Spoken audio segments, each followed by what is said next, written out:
درانه کتونکو السلام علیکم. زه محمد سلمان همدرد د حق غږ پښتو چینل خبري لنډیز کې ستاسو کوربه اوس تاسو پام را اړوم د مهمو خبرونو لنډیز ته.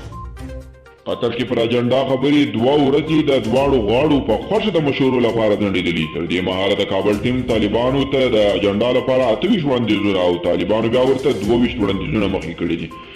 دواړه لوري په راتلونکي دوه ورځو کې په شویو پیشنهادونو خپلمنځي مشورې کوي.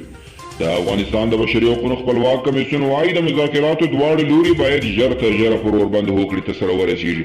د دغه کمیسیون مشورې شیرزاد اکبر په تازه څرګندونه کې ویلي دي چې روانه جګړه د ملکي وګړو لپاره خورا خونړۍ ده او هره ورځ د لسګونو افغانانو ژوند اخلي.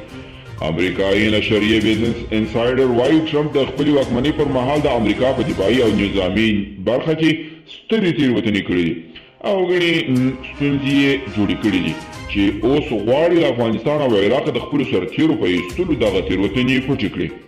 په فرانسه کې له افراطي اسلام پالو سره د مبارزې طرحه په کابینه کې تایید شوې ده. دا طرحه د فرانسې د ولسمشر ایمانویل مکرون او تر هغه وروسته رامنځته شوې ده چې یوه مسلمان ځوان د اسلام سپېڅلي پیغمبر ته د یوه استاد سپکاوي ته غبرګون وښود او د هغه سر یې پرې کړ.